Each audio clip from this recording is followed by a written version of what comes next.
ചാമ്പയ്ക്ക് പൊട്ടിക്കാൻ വേണ്ടി പറമ്പിലേക്ക് വന്നിക്കാണ് കേട്ടോ. അപ്പോൾ ചാമ്പയ്ക്ക ഇതിവിടെ ഇങ്ങനെ ഇഷ്ടം പോലെ ഉണ്ടായി നിൽക്കുന്നുണ്ട്. കണ്ടണാവോ ഒരുപാട് ദൂരം.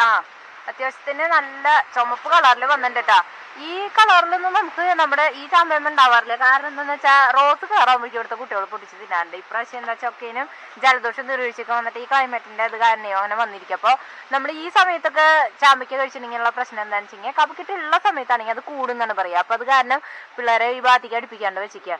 നമ്മൾ ഇതുപോലെ കുറേ ചാമ്പയ്ക്കൊക്കെ ഉണ്ടെങ്കിൽ നമ്മൾ വൈൻ ഉണ്ടാക്കാമെന്ന് പറഞ്ഞിട്ടുണ്ടായിരുന്നു. ഇതിന് മുമ്പ് നമ്മൾ വൈൻ ഉണ്ടാക്കിയ വീഡിയോ ഇട്ടിട്ടുണ്ട്. അപ്പോൾ കാണാത്തിട്ടുണ്ടെങ്കിൽ പോയി കാണാൻ ഡിസ്ക്രിപ്ഷൻ ബോക്സിൽ ഞാൻ അതിൻ്റെ ലിങ്ക് കൊടുക്കാം കേട്ടോ. അപ്പോൾ ഇപ്പോൾ നമ്മൾ ചാമ്പയ്ക്ക കൊണ്ട് നമുക്ക് ജ്യൂസ് തയ്യാറാക്കാം. ഒരുപാട് അച്ചാർ, അതുപോലെ നമുക്ക് ഉപ്പിലിടാം, അങ്ങനെ പല പരിപാടികൾ ചാമ്പയ്ക്ക കൊണ്ട് ചെയ്യാം. നമുക്കപ്പോൾ ഇതിനാവശ്യത്തിന് അധികമൊന്നും വേണ്ട. അപ്പോൾ ഒരു ഗ്ലാസ് ജ്യൂസൊക്കെ മതി വെച്ചെങ്കിൽ നമുക്കൊരു 10 എണ്ണമൊക്കെ മതിയാവും. നല്ല കളറിൽ വന്നിട്ടുണ്ട്. നമുക്ക് പൊട്ടിച്ചെടുക്കാം കേട്ടോ ആവശ്യത്തിന്. അപ്പം നമ്മൾ കുറച്ച് പൊട്ടിച്ചെടുത്തിട്ടുണ്ട്, ഒരുപാടൊന്നും പൊട്ടിച്ചെടുത്തിട്ടില്ല. ഇത്ര മതിയാവും. നമുക്കിപ്പോൾ വേണമെന്ന് തോന്നുന്നുണ്ടെന്ന് വെച്ച് കഴിഞ്ഞാൽ ഇത് ഇവിടെ നിന്ന് പൊട്ടിക്കാമല്ലോ. അപ്പം ഞാൻ ഇത്ര എടുത്തിട്ടുള്ളൂ, ഇത്ര പൊട്ടിച്ചിട്ടുള്ളൂ കേട്ടോ. ഇനി നമുക്കിത് കൊണ്ട് പോവാം. എന്നിട്ട് അവിടെ പോയിട്ട് നമുക്ക് അടുക്കളയിൽ പോയിട്ട് ജ്യൂസ് തയ്യാറാക്കാം കേട്ടോ.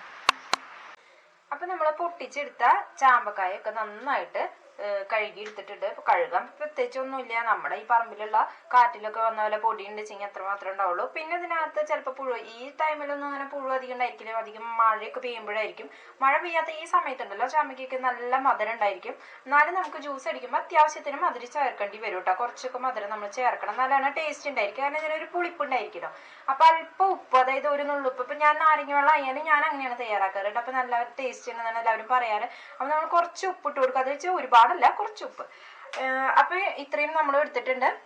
ഇനി ഇത് നന്നായി കഴുകിയതിന് ശേഷം നമ്മൾ പൊളിച്ചിട്ട് ഇതിൻ്റെ ഉള്ളിലത്തെ കൂരെല്ലാം കളഞ്ഞെടുക്കണം. ഇങ്ങനെ കൂരൊക്കെ കളഞ്ഞതിന് ശേഷം വേണം നമുക്ക് അടിച്ചെടുക്കാം കേട്ടോ.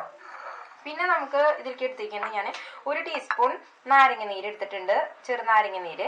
അത് നമ്മളിപ്പോൾ കൂടുതൽ തയ്യാറാക്കണമെങ്കിൽ അതിനനുസരിച്ച് കൂട്ടുക. അപ്പോൾ നമ്മൾ ഒരു ഗ്ലാസ്സിലേക്ക് ഇത്രയും ചാമ്പയ്ക്കയിലേക്ക് ഞാൻ 1 ടീസ്പൂൺ ചെറുനാരങ്ങയാണ് എടുത്തിരിക്കുന്നത്. നമുക്ക് ടേസ്റ്റ് ചെയ്ത് നോക്കുമ്പോൾ അറിയാം കൂടുതൽ വേണോ വേണ്ടേന്നുള്ളത് കേട്ടോ.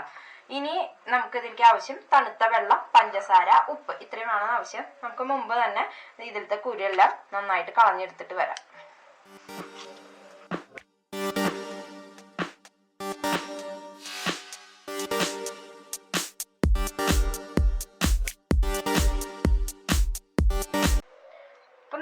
നമ്മുടെ ചാമ്പയ്ക്കെല്ലാം നന്നാക്കി ഇട്ടിട്ടുണ്ട്. ഇനി ഇതിനകത്ത് നമുക്ക് പഞ്ചസാര ഇട്ട് കൊടുക്കാം. അപ്പോൾ ഞാനൊരു 2 ടീസ്പൂൺ, വലിയ ടീസ്പൂണിൽ 2 ടീസ്പൂൺ ഇട്ട് കൊടുക്കുന്നുണ്ട്. മധുരം കുറവാണെങ്കിൽ നമുക്ക് കുറച്ചും കൂടിയും ടൈമിൽ ഇട്ട് കൊടുത്താൽ മതിയാവും കേട്ടോ.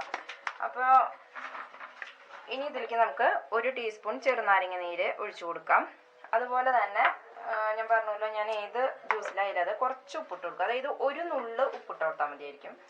പിന്നെ നമ്മളിപ്പോൾ 1 ഗ്ലാസ് വെള്ളം ഒഴിച്ചു കൊടുക്കുന്നുണ്ട്. നല്ല തണുത്ത വെള്ളം ഒഴിച്ചു കൊടുക്കുക. അപ്പോൾ നമുക്ക് 1 ഗ്ലാസ് വെള്ളം, അധികം വെള്ളം ഒഴിച്ചിട്ട് അടിച്ചിട്ടുണ്ടെങ്കിൽ മിക്സി ജാറിനകത്ത് പുറത്തേക്കൊക്കെ വരാനുള്ള സാധ്യതയില്ല. അപ്പോൾ നമുക്കിത് ആയി കഴിഞ്ഞതിന് ശേഷം വെള്ളം ഒഴിച്ചു കൊടുത്താലും മതി കേട്ടോ. പിന്നെ 2 ഐസ് ക്യൂബും കൂടി ഇട്ട് കൊടുത്തിട്ടുണ്ട്. ഇനി നമുക്കിത് നന്നായിട്ടൊന്ന് അടിച്ചെടുക്കാം. ഇപ്പം നമ്മൾ ഇതുപോലെ അടിച്ചെടുത്തിട്ടുണ്ട്. ഇനി നമുക്കിത് അരിച്ചെടുക്കണം. അരിച്ചെടുത്തില്ലെങ്കിൽ ഇതിൻ്റെ ഒരു ചെറിയൊരു ഇത് കഴിക്കുമ്പോൾ നമുക്ക് അത്ര ടേസ്റ്റ് ആയിട്ട് തോന്നില്ല. അപ്പോൾ എന്തായാലും അരിച്ചെടുക്കണം. പിന്നെ നമ്മൾ ചിലവർ ഇതിനകത്ത് ഇഞ്ചി ചേർക്കും. ഞാൻ ഇഞ്ചി ചേർത്തിട്ട് തയ്യാറാക്കിയിട്ടുണ്ട്. പക്ഷേ ഇഞ്ചിയുടെ ഫ്ലേവർ എനിക്ക് അങ്ങോട്ട് പിടിക്കില്ല കേട്ടോ ജ്യൂസിനകത്ത്. അപ്പോൾ ഇഞ്ചിയുടെ ഫ്ലേവർ താല്പര്യമുള്ളവർക്ക് ഇഞ്ചി ചേർത്ത് കൊടുക്കാം കേട്ടോ. ഒരു ചെറിയ കഷ്ണം ഇഞ്ചി, ഒരുപാടും നല്ല ചെറിയ കഷ്ണം ഇഞ്ചി ചേർത്ത് കൊടുക്കാം. ഇത്രയും പരിപാടിയുള്ളൂ, വളരെ ഈസി പരിപാടിയാണ്. നമ്മൾ ചാമ്പയ്ക്ക ഇവിടെ വീട്ടിൽ ഇഷ്ടം പോലെ ഉണ്ടായി നിൽക്കുന്നുണ്ട്. അപ്പോൾ ഇതിന് മുമ്പ് ഞാൻ ചാമ്പയ്ക്കയുടെ വൈൻ ഇട്ടിട്ടുണ്ട്. അപ്പോൾ എന്തായാലും ഒരു ജ്യൂസും കൂടി തയ്യാറാക്കി കാണിച്ചിട്ട്, എന്തായാലും ഈ കാറ്റുകാലത്തൊക്കെ നമ്മൾ ജ്യൂസ്, ഏത് ഫ്രൂട്ട്സിൻ്റെ ആയാലും ജ്യൂസ് കഴിക്കുന്നത് നല്ലതാണ്. അപ്പോൾ ജ്യൂസ് അടിച്ച് കുടിച്ചാൽ ഇത് തന്നെ കഴിച്ചാലും നല്ലത് തന്നെയാണ് കേട്ടോ. അപ്പോൾ ചാമ്പയ്ക്ക ജ്യൂസ് എന്ന് പറയുന്നത്, ചാമ്പയ്ക്ക എന്ന് പറയുന്നത് ഇമ്മ്യൂണിറ്റി വർദ്ധിപ്പിക്കാനൊക്കെ നല്ലതാണ്. അതുപോലെ തന്നെ പ്രമേഹം കൺട്രോൾ ചെയ്യാൻ നല്ലതാണ്. പക്ഷെ അപ്പോൾ പഞ്ചസാര ഇട്ട് അടിച്ച് കുടിക്കരുത്. അതല്ലാതെ തന്നെ കഴിച്ചാലാണ് കൂടുതൽ നന്നായിരിക്കും. ഇനി മധുരത്തിന് വേണമെങ്കിൽ പഞ്ചസാരയ്ക്ക് പകരം തേൻ ചേർത്തിട്ടും കഴിക്കാവുന്നതാണ് കേട്ടോ.